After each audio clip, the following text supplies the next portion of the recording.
karya Syekhul Islam Mujaddidu Da'wah Muhammad bin Abdul Wahhab bin Sulaiman At-Tamimi rahimahullahu ta'ala.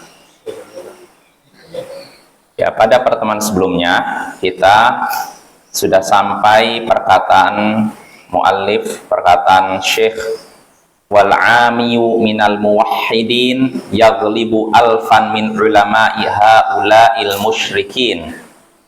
Orang awam dari kalangan muwahhidin akan mengalahkan 1000 orang berilmu dari kalangan musyrikin. Orang awam dari kalangan muwahhidin akan mengalahkan 1000 orang berilmu dari kalangan musyrikin. Ini kita sampai sini. Jadi kata penulis di sini, orang awam, satu orang awam dari kalangan muwahhidin. Muwahhidin artinya orang yang mengesahkan Allah, ya, menauhidkan Allah. Satu orang awam dari kalangan orang yang mengesahkan Allah ini akan mengalahkan 1000 orang berilmu dari kalangan orang-orang musyrik. Satu orang awam saja di kalangan muwahhidin ini bisa mengalahkan 1000 ulamanya, 1000 orang berilmu dari kalangan orang musyrikin. Kenapa demikian? Syekh menyebutkan halnya kama qala ta'ala, sebagaimana Allah berfirman, wa inna jundana lahumul ghalibun. Sesungguhnya tentara kami, merekalah yang akan menang. Tentara kami itu tentara Allah. Tentara Allah nggak mungkin menyekutukan Allah. Tentara Allah yaitu mereka yang mengesahkan Allah. Nah ini, orang yang mengesahkan Allah, muwahhidin, pasti akan menang.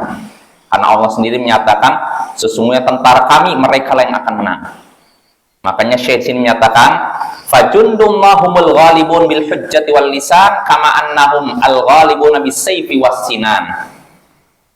Tentara Allah, mereka lah yang akan menang dengan hujjah dan lisan, sebagaimana mereka menang dengan pedang dan tombak. Tentara Allah, mereka lah yang menang dengan hujjah, dengan argumentasi, lisan dan perkataan maksudnya. Mereka menang dengan dari sisi argumentasi dan perkataan, sebagaimana mereka juga menang dengan pedang dan tombak. Maksudnya menang di medan perang. Ya, mereka menang dari medan ini, medan apa? Perdebatan, sebagaimana mereka juga menang dari dalam medan perang. Dalam medan perdebatan mereka menang, dalam medan perang mereka pun menang. Ini tentara Allah, ya. Jadi nggak usah khawatir. Satu orang awam dari kalangan muwahhidin, orang yang mengesahkan Allah, akan mengalahkan 1000 orang berilmu dari kalangan orang-orang musyrik. Ini Syekh ingin membesarkan kita, ya, supaya kita jangan ciut menghadapi orang-orang yang melegalkan syirik, ya, dengan nama apapun, entah dengan nama istilahnya tawassul, dengan nama mungkin tabarruk, ya. Intinya kalau syirik, ya. Walaupun kita harus akui ada tawassul yang diperbolehkan, tapi ada tawassul terlarang, tawassul bid'ah, bahkan ada tawassul syirik. Yang kita akui hanya tawassul yang disyariatkan, tawassul yang diajarkan Nabi Muhammad SAW dan dipraktikkan para sahabatnya. Ya, jadi ini tentara Allah, mereka lah yang menang dengan hujjah dan perkataan, sebagaimana mereka menang dengan pedang dan tombak. Lalu kata Syekh, wa innamal khawfu 'alal muwahhidil ladzi yasluqut tariq wa laysa ma'ahu silah. Akan tetapi yang dikhawatirkan yaitu seorang muwahhid, seorang yang mengesahkan Allah, yang menempuh jalan ini dalam keadaan tidak membawa senjata. Ini yang dikhawatirkan. Sebenarnya seorang muwahhid, orang awam, dalam arti nggak mesti ulamanya, orang-orang awam yang cuma mungkin ya ngaji taklim begitu aja, nggak menghafalin dan itu. Kalau dia punya bekal senjata, dia akan menang melawan orang-orang berilmu dari kalangan orang-orang musyrik, ya. Tapi yang dikhawatirkan kata Syekh, yaitu seorang muwahhid yang menempuh jalan ini, menempuh jalan dakwah tapi tidak membawa senjata. Apa senjatanya maksudnya? Hujjah, ya Bapak ya. Jadi artinya nggak awam-awam banget. Kalau awam-awam banget ya bisa aja dimakan oleh orang musyrik, ya. gampang dikecoh oleh orang-orang kafir. Artinya nggak awam sekali. Dalam artian gini, awam di sini dalam artian bukan orang yang berilmu. Maksudnya apa? Dia tahu pendapat ulama, atau dia juga tahu perbedaan pendapat di antara ulama dalam suatu permasalahan, tapi dia nggak tahu ini kenapa bisa berpendapat gini, apa alasannya, terus bagaimana yang ini bisa bantah gini, apa alasannya, dia nggak tahu. Dia cuma tahu itu aja gitu loh. Nah, ini namanya awam ya Pak ya. Kalau orang berilmu begitu, dia tahu apa lawan debatnya punya alasannya apa, terus bagaimana bantahnya, tahu itu apa ya. Tapi kalau orang yang tidak tahu seperti itu dinamakan awam ya. Jadi tidak terlalu awam maksudnya. Makanya kata Syekh di sini, yang sayang, yang dikhawatirkan atas seorang muwahhid yang menempuh jalan ini, yang dikhawatirkan atas muwahhid, yaitu yang menempuh jalan ini dalam keadaan tidak bawa senjata, tidak bawa ilmu. Nah, yang seperti ini akan dimakan oleh orang-orang musyrik. Dimakan di sini bukan masih digigit apa ya. Maksudnya dia akan terkena syubhatnya orang-orang musyrik ya. Jadi perlu juga ilmu ya. Kita semua butuh ilmu, nggak mesti ustadznya, nggak mesti ulamanya. Yang biasa-biasa saja perlu ilmu apa ya. Terutama di zaman sekarang, zaman penuh fitnah. Jadi semuanya kemungkaran dilegalkan ya. Ada yang melegalkan LGBT, ada yang melegalkan ini dan itu. Sampai LGBT aja, gay, Bapak. Saya baru tahu waktu dulu sebelum nyampe sini. Ada di website di internet, Gay Muslim Indonesia. Gay Muslim Indonesia. Ada kata muslimnya. Na'udzubillah min dzalik. Terus gimana mereka kok bawa embel-embel nama muslim? Bisa disebutkan, mereka pakai dalil juga. Jadi kata mereka, sebenarnya ketika seorang laki-laki suka sama laki, ini suatu yang wajar, katanya normal. Dikatanya gitu. Jadi jangan dibayangkan yang namanya gay itu identiknya katanya melakukan hubungan seks gitu. Tapi ini artinya cinta yang tulus apa? Na'udzubillah min dzalik. Dibikin seolah-olah wajar dan normal. Padahal itu tetap saja haram Bapak ya. Jadi yang kayak gini aja ada yang melegalkan. Pakai dalil pula. Walaupun dalilnya ngaco ya. Tapi ada melegalkan syirik, melegalkan LGBT, melegalkan maksiat dengan alasan macam-macam ya. Sampai ada juga seorang dokter melegalkan operasi plastik dengan alasan apa? Ya sama seperti kamu pasang behel katanya. Dalilnya itu boleh operasi plastik kok. Operasi plastik jelas ya. Misal hidungnya yang pesek dimancungkan katanya. Katanya boleh, kenapa? Ya sama seperti behel gigi. Kalau behel gigi saja boleh, apalagi begitu juga operasi plastik. Dalilnya itu apa? Ini kalau yang ngomong bukan orang ngerti agama, ya begitu ya. Jadi zaman sekarang kan bebas, siapapun bisa bicara masalah agama kan. Nggak ada seperti zaman Umar, orang yang ngomong sembarangan dicambuk. Atau di zaman ulama terdahulu lah, pokoknya di kalangan khalifah yang soleh, mereka kalau menemukan ada kosos di masjid, dikeluarkan, dihukum. Kosos itu artinya orang tukang cerita ya, ada orang yang ngomong gini cerita nggak jelas sumbernya. Nah ini ya.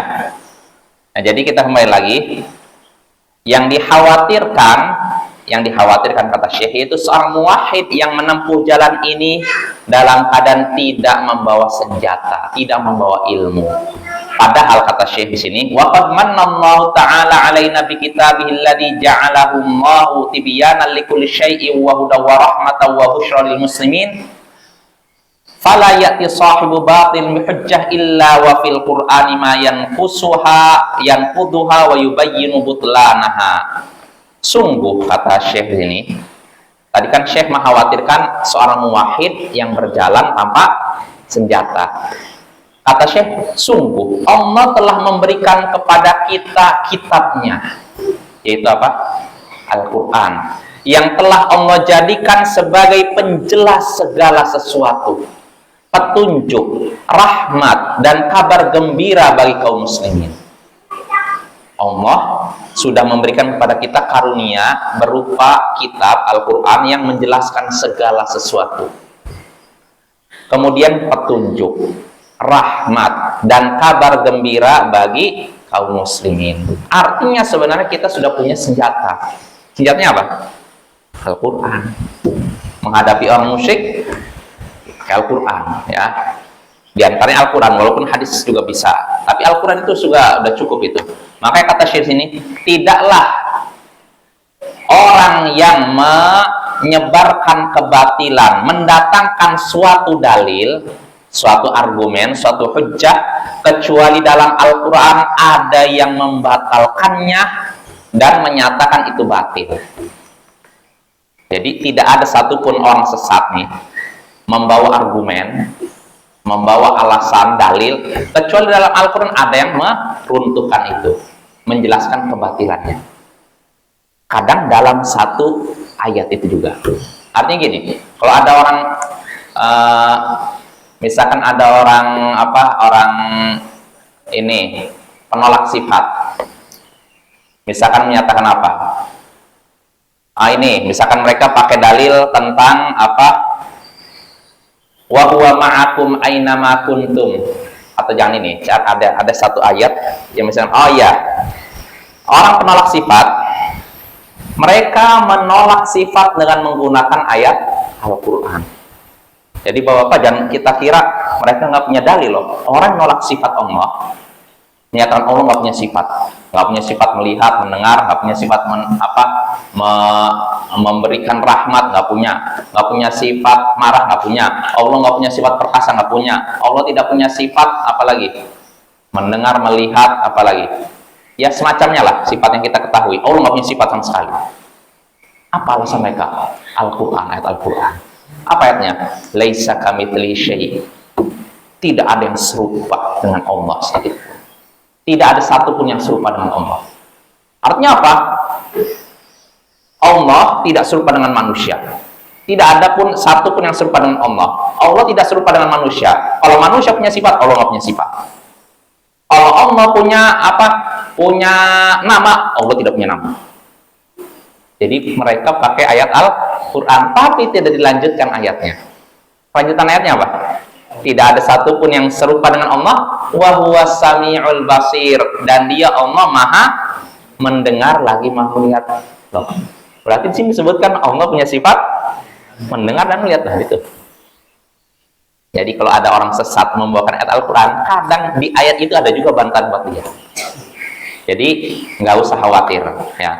Sehebat apapun argumen yang dibawakan oleh orang musyrik, orang sesat, itu sebenarnya lebih lemah daripada sarang laba-laba. Cuma mungkin karena keterbatasan ilmu kita soal apa ya, masa kayaknya hebat bawakan, tapi itu syubhat yang samar, dan itu akibatnya argumen yang lemah, Bapak ya. Maka menghadapi argumennya orang-orang sesat, jangan panik, tenang. Karena mereka asal comot diantaranya. Mereka ngambil dalil yang sesuai dengan selera mereka.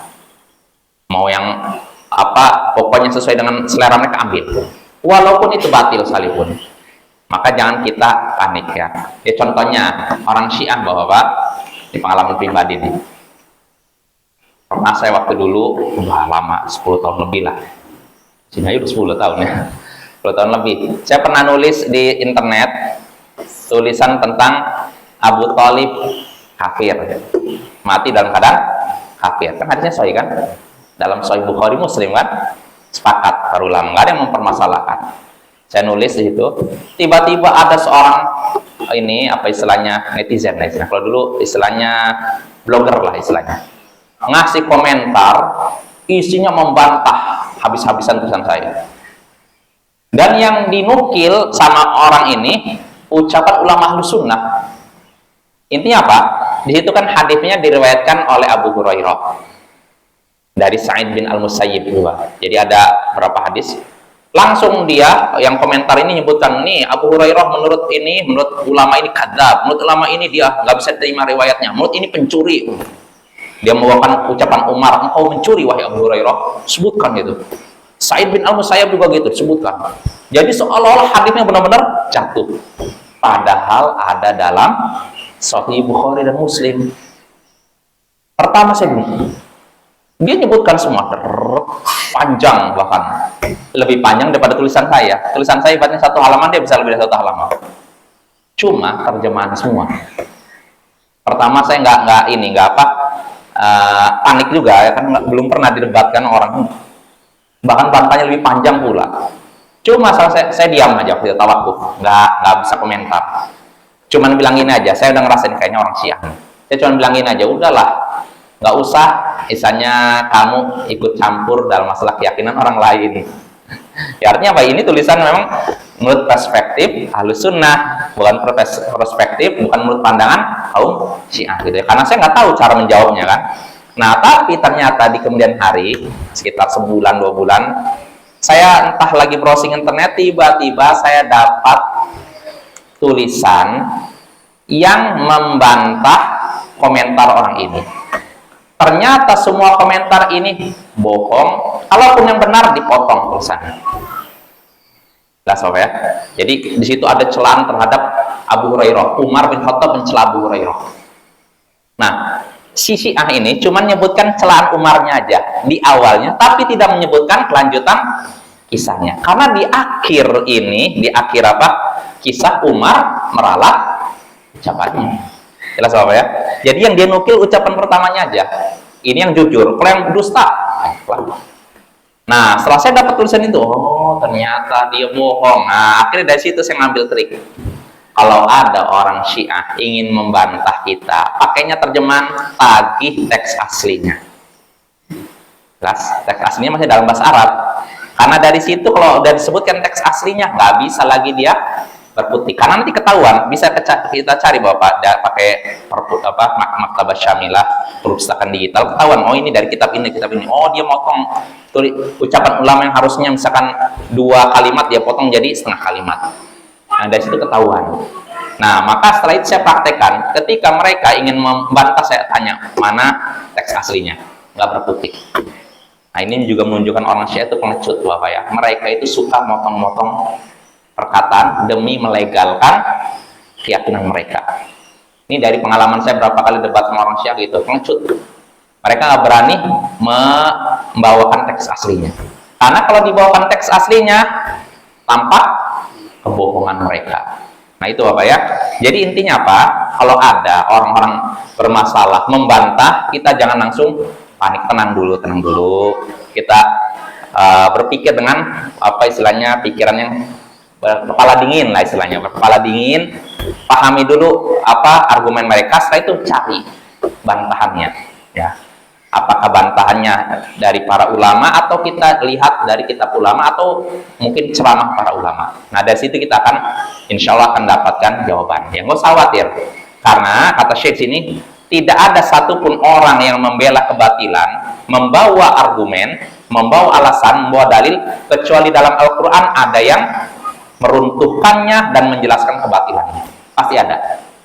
Cuman kita saja belum menemukan ya. Kama qala ta'ala, sebagaimana Allah berfirman, wala ya'tunaka bimatsalin illa ji'naka bil haqqi wa ahsana tafsira. Tidaklah mereka mendatangkan suatu perumpamaan kecuali kami mendatangkan kepadamu kebenaran dan tafsir yang paling baik. Lihat tuh, tidaklah mereka mendatangimu dengan membawa suatu perumpamaan, itu dalil akal. Maksudnya perumpamaan sini akal, dalil akal. Kecuali kami akan datang kepadamu, memberikan kepadamu kebenaran dan tafsiran yang paling baik. Artinya apa? Siapapun orang yang membawa kebatilan, pasti ada jawabannya dalam Al-Quran atau As-Sunnah. Nah, ini maksudnya ya. Karena Allah akan mendatangkan kebenaran, lalu mendatangkan sesuatu yang lebih baik tafsirnya, yang membantah kebatilan yang mereka buat. Kata Syekh di sini, qala ba'dul mufassirin, sebagian ahli tafsir berkata, hadhil ayatu 'amatun fi kulli hujjatin ya'ti biha ahlul batil ila yaumil qiyamah. Sebagian mufassir ahli tafsir berkata, ayat ini umum, berlaku pada setiap hujjah, setiap argumen yang dibawakan oleh orang-orang sesat sampai hari kiamat. Jelas Bapak? ayat tadi menyatakan tidaklah mereka datang kepadamu dengan membawa suatu perumpamaan kecuali kami akan mendatangkan kepadamu apa? Kebenaran dan sesuatu yang paling baik tafsirnya. Nah, ini artinya apa? Siapapun yang datang membawa kebatilan dengan bawa dalil dan semacamnya, pasti akan ada jawabannya dalam Al-Quran. Ini maksudnya Bapak ya. Ayat ini umum, kata Syekh, kata sebagian ahli tafsir, ayat ini umum. Jadi bukan berlaku pada zaman Nabi saja, zaman sekarang juga berlaku. Siapapun orang yang ingin membawa kesesatan, membawa ayat Al-Quran hadits, kecuali dalam Al-Quran hadits ada yang membantahnya. Contohnya kalau ketika ada orang Khawarij mengkafirkan pelaku dosa besar, mereka membawakan membawakan hadits Nabi. Contohnya hadits yang menyebutkan Isnata finna apa yang kafir ayyuma abdin abaqo faqad kafar. Siapapun budak yang kabur dari majikannya maka dia telah kafir. Itu berarti kan maksiat menyebabkan kafir kata mereka. Atau seperti ayat-ayat hadis tadi ini, la yadkhulul jannata qati'. Tidak akan masuk surga orang yang memutus, tidak masuk surga, berarti masuk neraka. Berarti dia kekal selama-lamanya neraka. Berarti kalau gitu orang memutus silaturahim kafir kata mereka. Nah, ini kan mereka pakai satu hadis tapi tidak tengok hadis lainnya yang mengecualikan apa? Artinya apa? Yang menyatakan hanya orang melakukan syirik kekafiran saja yang kekal di neraka. Nah, yang seperti ini kan ada dalam Al-Quran. Jadi kalau ada orang sesat membawakan dalil dari Al-Quran, sebenarnya dalam Al-Quran ada juga yang membantah mereka. Seperti misalkan sebagian kaum sufi menyatakan sholat itu udah cukup, ingat aja udah dianggap sholat. Mereka pakai ayat Al-Quran, wa aqimis sholata lidzikri. Tegakkanlah sholat untuk mengingatku. Ya udah, sudah ingat Allah, tak perlu sholat lagi. Ini kan pakai ayat Al-Quran, tapi dalam Al-Quran ada bantahannya, ya tidak? Bantahnya apa coba? Apa Zaki? Jadi katanya kalau udah ingat udah nggak perlu sholat, udah selesai ibadah. Kan tegakkanlah sholat untuk mengingatku. Ya sudah ingat Allah nih udah nggak perlu sholat. Apa? Wa'bud rabbaka hatta ya'tiyakal yaqin. Beribadahlah kepada Tuhanmu sampai kematian mendatangimu. Nah, ini artinya ibadah itu sampai kita mati baru libur. Ya ini Bapak ya. Pasti apapun kebatilan yang dibawa oleh orang-orang sesat, melainkan dalam Al-Quran ada bantahnya. Ini yang harus kita yakini ya. Jadi nggak mungkin ada kesesatan yang nggak ada bantahannya dalam Al-Quran atau Sunnah, nggak mungkin. Pasti ada. Apa ya? Ini makanya hiburan buat kita. Jadi kalau ada orang-orang ahli bid'ah atau orang musyrik menyampaikan dalil di hadapan kita untuk melegalkan perbuatan mereka, maka nggak usah panik. Pasti dalam Al-Quran ada yang membantah argumen mereka. Pasti dalam hadis ada yang membantah argumen mereka. Ini maksudnya ya. Nah ini pendahuluan dari Syekh. Nah sekarang kita mulai masuki inti. Ya mungkin inti dari kitab Kasyfus Syubhat. Artinya pembahasan sebelumnya saya cuma memberikan mukadimah dulu supaya kita siap memasuki intinya. Jadi Syekh memberikan hiburan. Pertama Syekh memberikan peringatan bahwasanya setiap orang yang membawa tauhid pasti ada musuh. Ini biar kita waspada. Ya kan? Syekh menyebutkan dalilnya. Lalu Syekh juga menyebutkan bahwasanya orang yang memusuhi tauhid di antara mereka ada juga yang punya banyak ilmu, punya banyak karya tulis, punya banyak argumen. Ini juga supaya kita waspada kan? Nah, tapi setelah itu Syekh pun menghibur. Syekh menghibur setelah itu menyatakan satu orang, kata Syekh, akan tapi jika engkau menghadap kepada Allah dengan tulus, maka jangan takut dan jangan sedih. Kenapa? Karena tipu daya setan itu lemah. Artinya argumen mereka mau nampak sebat apapun itu lemah. Gitu. Lalu Syekh ngasih hiburan lagi, satu orang awam dari kalangan muwahhid yang mengesahkan Allah bisa mengalahkan 1.000 orang berilmu dari kalangan musyrik. Nah, ini menghibur kita lagi. Nah, tapi setelah itu Syekh memperingatkan, tapi yang dikhawatirkan, memang orang awam dari kalangan muwahhid bisa mengalahkan 1.000 orang berilmu dari kalangan musyrik, bisa. Tapi itu kalau yang membawa senjata, itu ilmu. Adapun kalau tidak bawa senjata, ini dikhawatirkan dimakan oleh mereka. Itu apa ya? Padahal kata Syekh, Allah sudah memberikan senjata kepada kita di dalam Al-Quran. Al-Quran ini penjelas segala sesuatu, membedakan mana yang benar dan yang batil, menjelaskan ini petunjuk, ini sesat, ini tauhid, ini syirik, ada dalam Al-Quran ya. Lalu Syekh menyebutkan ayat terakhir sebagai hiburan bagi kita, bahwasanya tidak ada satupun orang sesat membawa dalil kecuali dalam Al-Quran ada yang bantahnya. Ini jadikan kaidah apa ya? Jadikan kaidah dalam berdakwah. Jadi kalau ada yang menentang dakwah dengan menyebutkan dalil, anggap sampai 100 dalil, pasti dalam Al-Quran ada yang meruntuhkan itu semua. Ya, karena dalil mereka akal-akalan. Karena tidak mungkin dalam Al-Quran ada ayat yang melegalkan syirik, nggak mungkin. Ya, begitu juga dalam hadis nggak ada yang melegalkan syirik. Jadi kalau ada orang-orang yang melegalkan syirik membawa ayat Al-Quran atau hadis, pasti dalam Al-Quran ada yang membantah itu. Sebenarnya bukan membantah ayatnya, tapi membantah apa? Penempatan mereka terhadap ayat tersebut. Karena ayat Al-Quran tidak mungkin yang bertentangan, nggak mungkin bertentangan. Ayat Al-Quran pasti sesuai, satu ayat dengan ayat lain pasti sesuai. Cuma kadang sebagian orang menggunakan ayat tertentu untuk melegalkan kesesatan mereka, sehingga seakan-akan antara satu ayat dengan ayat lain saling gitu ya. Nah, ini yang perlu kita yakin ya.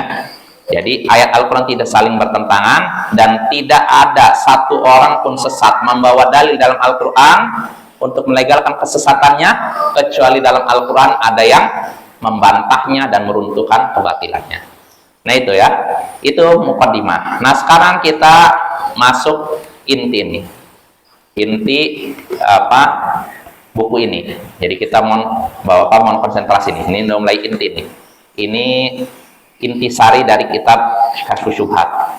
Kata Syekh sini, ini jawaban terhadap syubhat-syubhatnya orang-orang musyrik. Kata Syekh ini rahimahullah, wa ana adzkuru laka asya'a mimma dzakarallahu fi kitabi jawaban li kalamin ihtajja bihil musyrikuuna fi zamanina alaina. Saya akan menyebutkan kepadamu beberapa perkara yang Allah sebutkan di dalam kitabnya sebagai jawaban terhadap argumen orang-orang musyrik di zaman kita untuk membantah kita. Saya akan menyebutkan untukmu beberapa perkara yang Allah sebutkan dalam kitabnya. Itu dalam Al-Quran. Jadi Syekh akan menyebutkan beberapa perkara dalam Al-Quran sebagai jawaban untuk apa? Argumennya orang-orang musyrik dalam membantah kita di zaman ini. Artinya ini, Syekh akan menyebutkan beberapa dalil yang akan membantah argumennya orang-orang musyrik di zaman beliau. Loh, berarti zaman beliau aja, kalau zaman kita bagaimana? Sama aja. Iya, mereka tuh cuma mendaur ulang aja Bapak ya. Zaman sekarang nih, orang-orang yang melegalkan tabarruk, minta berkah ke kubur, minta istilahnya, itu di zaman Syekh udah ada. Cuman mungkin bahasanya beda, cuman intinya sama. Bahkan kalau saya perhatikan sama mereka, nggak jauh beda. Intinya rata-rata mereka melegalkan syirik, menyatakan apa? Ya saya kan tawasul kepada penghuni kubur ini. Saya tahu Allah Maha pemberi rezeki. Penghuni kubur ini nggak punya apa-apa, nggak bisa memberikan rezeki. Tapi saya kan orang kotor, dia kan orang suci. Nggak mungkin saya langsung. Ini sama aja orang musyrik zaman dulu begitu. Makanya nanti akan disebutkan oleh Syekh ya. Jadi sekali lagi Bapak, di sini Syekh akan menyebutkan dalil dalam Al-Quran yang akan membantah argumen orang-orang musyrik di zaman beliau ketika membantah dakwah beliau. Fanaqul, kami katakan, kata Syekh, jawabu ahlil batil min tariqain mujmalin wa mufassal. kami katakan jawaban terhadap orang-orang yang sesat, yang membela kesesatan, ini dari dua cara. Jawabannya dari dua sisi. Pertama, jawaban secara global, secara umum, dan jawaban secara terperinci.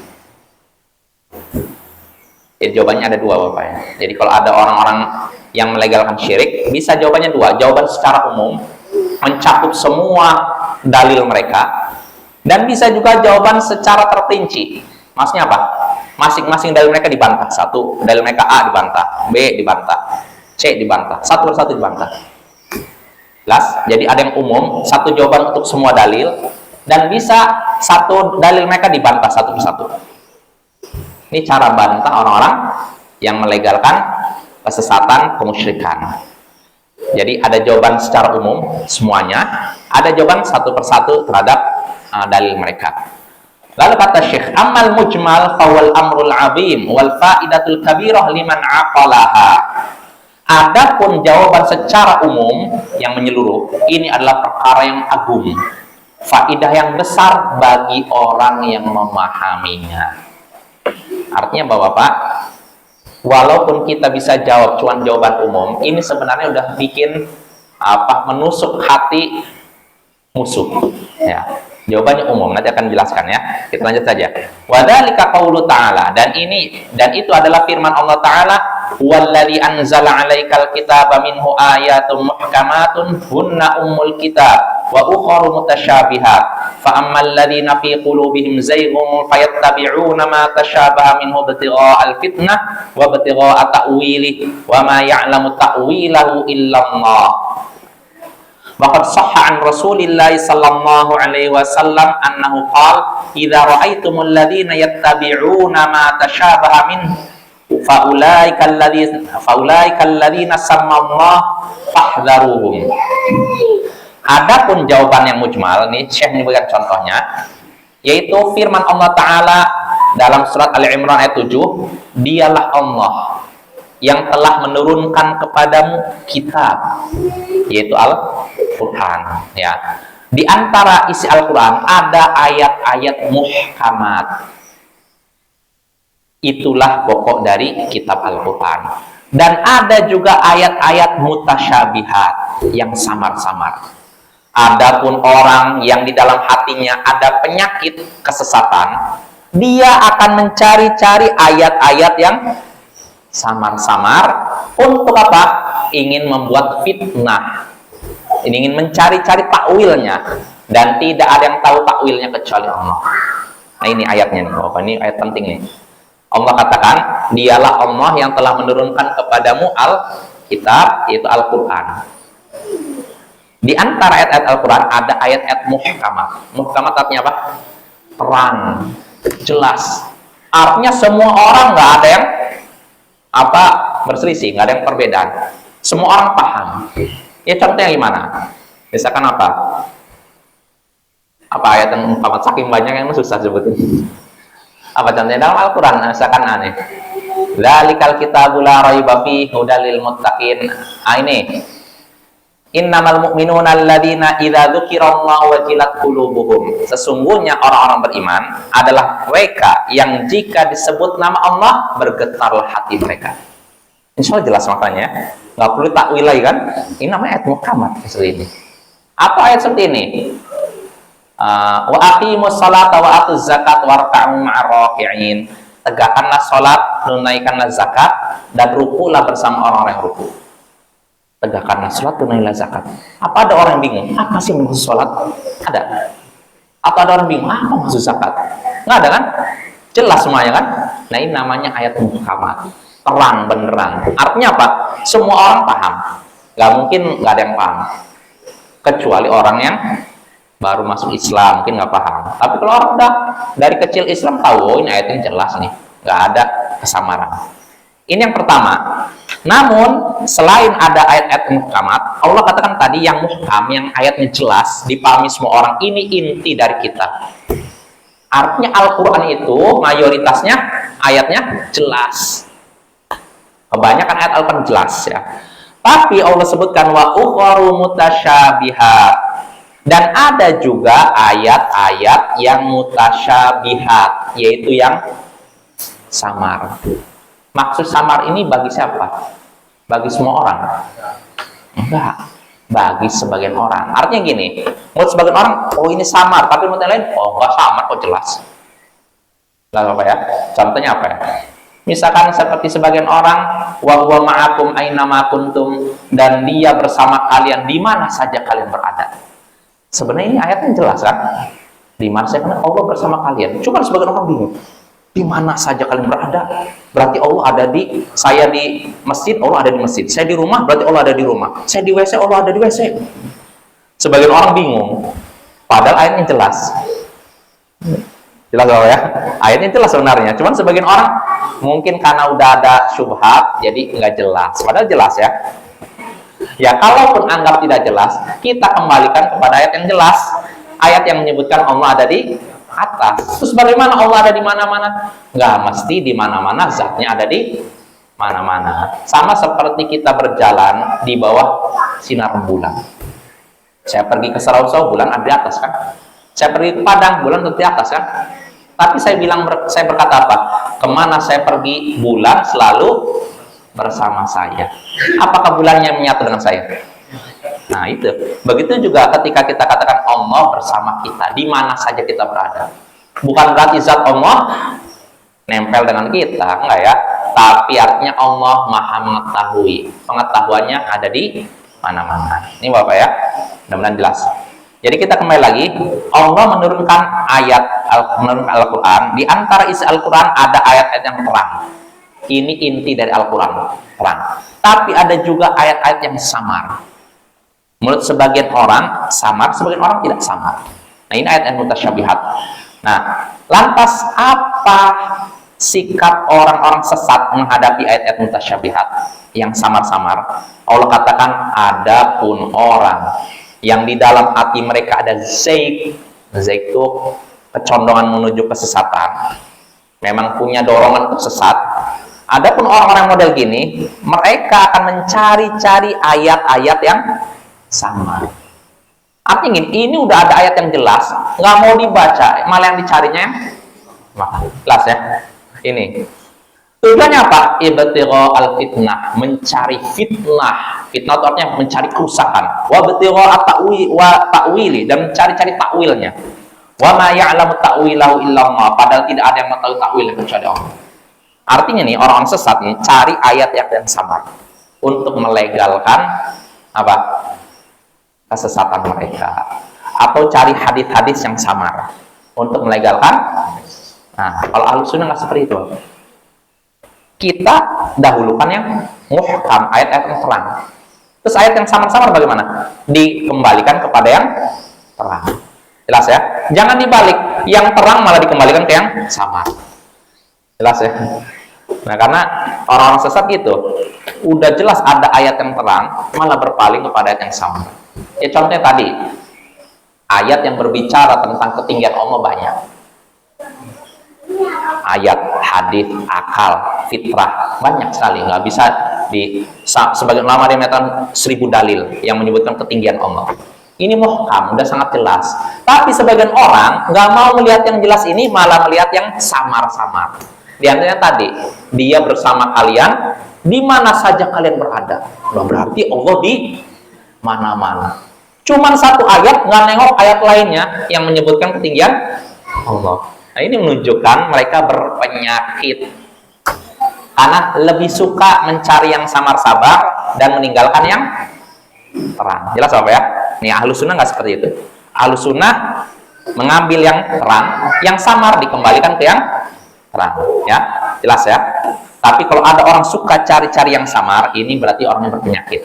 Makanya Syekh menyebutkan dalil dari hadis Rasulullah SAW bersabda di sini, telah sahih dari Rasulullah bahwasanya beliau bersabda, jika kalian menyaksikan orang yang suka mencari-cari yang samar dalam Al-Quran, maka itulah orang yang disebutkan Allah dalam ayat tadi.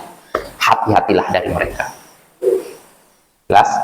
Kalau ada orang yang suka mencari-cari ayat yang samar, ayat yang jelas nampak depan mata dia, tapi dia cari yang samar-samar. Ini menunjukkan orang ini berpenyakit. Orang ini sudah disebutkan dalam Al-Quran, berpenyakit dalam hatinya, maka hati-hatilah dari mereka. Apa ya? Ini ciri-ciri kesesatan. Dan ini terjadi pada sekte sesat dari zaman dahulu. Zaman dahulu seperti itu, Bapak ya. Pernah ada perdebatan, atau bukan perdebatan, istilahnya ya bisa dibilang perdebatan lah. Nafi' al-Azraq, tokoh Khawarij, bertanya kepada Ibnu Abbas tentang ayat yang sama-sama. Jadi tanya begini semua. Padahal ayat yang perang ada, ngapain dia cari yang sama? Kalau maksudnya untuk belajar, ya nggak masalah. Tapi kalau untuk cari fitnah, dia ingin melegalkan kesesatannya dengan menggunakan ayat yang samar, nah ini baru bermasalah. Jelas Bapak ya? Nanti saya akan menyebutkan contoh-contohnya. Cuman yang penting kita udah punya pegangan nih. Sikap kita Ahlus Sunnah menghadapi ayat Al-Quran, kita menerima semua ayat Al-Quran, baik yang terang maupun yang samar. Terus bagaimana sikap kita pada yang samar? Kita kembalikan kepada yang terang. Yang jelas ambil, yang tidak jelas dikembalikan kepada yang jelas. Jelas? Gitu ya. Itu kaidah, dan insya Allah ini akan kita bahas pembahasannya karena panjang pada pertemuan berikutnya. Wassallallahu ala nabiyyina Muhammadin wa ala alihi wa sahbihi ajma'in. Wa akhiru da'wana anil hamdulillahi rabbil alamin. Assalamualaikum warahmatullahi wabarakatuh.